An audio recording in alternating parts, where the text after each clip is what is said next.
হে everyone, বিসমিল্লাহির রহমানির রহিম। আসসালামু আলাইকুম। রান্নাঘরের গল্প পেজে সবাইকে স্বাগতম জানাচ্ছি নতুন একটি বাহারি রেসিপি নিয়ে। ইলিশের মৌসুমে ইলিশের কত রকমই না বাহারি রেসিপি আমরা করে থাকি, তবে আজকে একটু সময় নিয়ে চলুন না করে ফেলি ইলিশের এই বাহারি রেসিপিটা। এই রেসিপিটা করে দেখাবো ঠিক গ্রামের মা খালারা যেভাবে করে থাকে ঠিক সেভাবেই, যেখানে থাকছে না কোনো মশলার আধিক্যতা। মশলা দিয়ে তৈরি সেটা তো ইলিশ বিরিয়ানি, আর পারফেক্ট ঝরঝরে ইলিশ পোলাও করতে থাকছে কিছু টিপস। আর এই টিপসগুলো পেতে ভিডিওটি শেষ পর্যন্ত দেখতে থাকুন। চলুন তাহলে কথা না বাড়িয়ে শুরু করে দিই আমাদের ইলিশ পোলাও রান্না। ইলিশ পোলাও তৈরি করার জন্য প্রথমে আমি একটি ইলিশ মাছ নিয়েছি।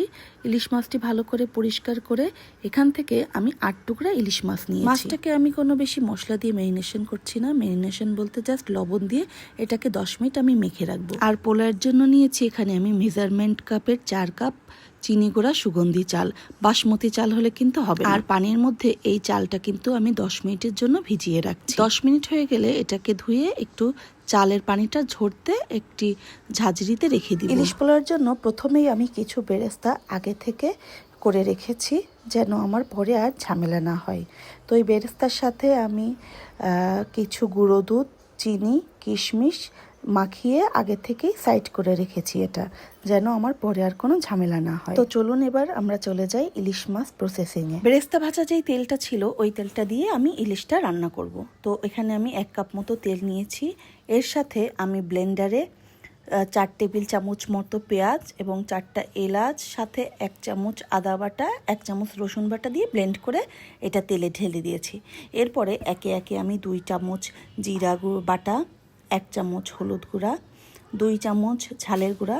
আপনারা ঝালের গুঁড়াটা আপনাদের পরিমাণ মতো নিয়ে নেবেন। কেউ ঝাল বেশি খায়, কেউ কম খায়, আমরা মিডিয়াম খাই। তো এই ইলিশ পোলাওটা করতে আপনাকে যেই মশলাটা মাস্ট দিতে হবে সেটা হচ্ছে কাঁচা ঝাল বাটা। হ্যাঁ, অবশ্যই 1 চা চামচ কাঁচা ঝাল বাটা দিয়ে দেবেন। এর ফলে ইলিশ পোলাওয়ের স্বাদটা হয়ে যাবে অতুলনীয়। এবার একটা পাত্রে 1 কাপ পরিমাণ মতো টক দই নিব, সাথে একটু লেবুর রস মিশিয়ে নিব, যাতে এটা বাটার মিল্কের একটা কাজ করে। আর এই লেবুর রসটা দিলে আপনার পোলাওটা অনেক টেস্টি হয়ে যাবে।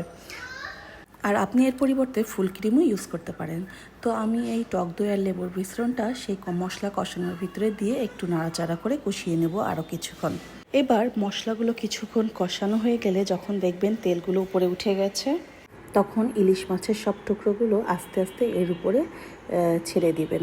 তো এটা ইলিশ মাছ এবার খুবই সাবধানে আপনাকে নাড়তে হবে।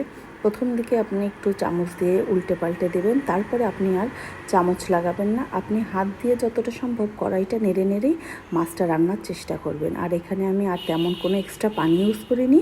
আমি এই মশলা তেলেই মাছটাকে সুন্দরভাবে কষিয়ে নেব। মাছ রান্নাটা শেষ হলে চলে আসবো পোলাও রান্না করার জন্য। তো এখানে আমি সেই বেরেস্তার তেল থেকে যা তেল ছিল সেখান থেকে কিছু তেলটা নিয়ে নিয়েছি চাল ভাজার জন্য। তো চালটা আমি সম্পূর্ণ একে একে অল্প অল্প করে দিয়ে এটাকে আমি সুন্দরভাবে ভেজে নিব। আর এদিকে আমি রাইস কুকারে 4 কাপ চালের জন্য 8 কাপ পানি ফুটতে রেখে দিয়েছিলাম। তো আমার যখন পানিটা ফুটে যায় তখন আমি এই পানির ভিতরে সেই পোলার চালগুলো দিয়ে দিই। পোলার চাল ভাজার সময় আমি 2টা তেজপাতা অ্যাড করেছিলাম এবং পানিতে পরিমাণ মতো লবণ এবং রাইস হওয়ার পরে কিছুটা চিনি অ্যাড করে দিয়েছিলাম। এর ফলে পোলার স্বাদটা কিন্তু আরও বেড়ে যায়। এবার চালগুলো আমি সিদ্ধ হওয়ার জন্য রেখে দিয়েছিলাম। চালগুলো যখন 80% মতো সিদ্ধ হয়ে যায় তখন আমি এটার চুলোটা অফ করে দিই। এবার লেয়ারিংয়ের কাজ। তো আমি একটা ছড়ানো পাত্র নিই, যেখানে আমি 2 লেয়ারে চালটা দিব এবং মাছগুলো দিব। তো প্রথমে আমি প্রথম লেয়ারে বেশ খানিকটা রাইস দিয়ে দিই। এরপরে আলতো করে কিছু মাছ, যেই মাছগুলো ছিল তার থেকে হাফ মাছগুলো আমি প্রথম লেয়ারে দিয়ে দিই। আর মাছের যেই মশলাটা ছিল সেটাও আমি সাইডে একটু একটু করে ছড়িয়ে দিতে থাকি। তার উপরে আমি যে বেরেস্তাটা মাখিয়ে রেখেছিলাম চিনি, গুঁড়া দুধ, কিশমিশ দিয়ে সেটাও ছড়িয়ে দিই। এখন চলে আসি সেকেন্ড লেয়ারে। তো সেকেন্ড লেয়ারেও আমি কিছু আবার রাইস দিয়ে দিই, বাকি রাইসটা আর সামান্য কিছু রাইস রেখে দিই, যেহেতু মাছ দেওয়ার পরে ওই রাইসগুলো ওর উপরে আমি দিয়ে দিই। তো সেকেন্ড লেয়ারেও ঠিক সেই আগের মতোই মাছগুলো আলতো করে তুলে তুলে এর উপর সুন্দর করে বসিয়ে দিতে হবে। মাছগুলো যেন না ভাঙে সেদিকে একটু সাবধান থাকতে হবে।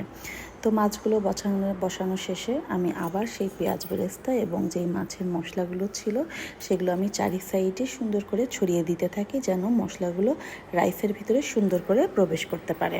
আর দেখুন পোলাওটা কত ঝরঝরে হয়েছে। পানির পরিমাণটা ঠিক রেখে এভাবে আমার রেসিপিটা ফলো করে রান্না করলে আপনাদের পোলাও হবে আমার পোলাওর মতো ঝরঝরে এবং পারফেক্ট স্বাদের। ইলিশ পোলাও রান্নার প্রসেসটা কিন্তু খুব একটা কঠিন না, আর এভাবে ইলিশ পোলাও রান্না করলে ইলিশের স্বাদটাও থাকবে একদম পারফেক্ট। ভিডিওটি ভালো লাগলে একটা লাইক দিয়ে আমার পাশে থাকবেন। ধন্যবাদ।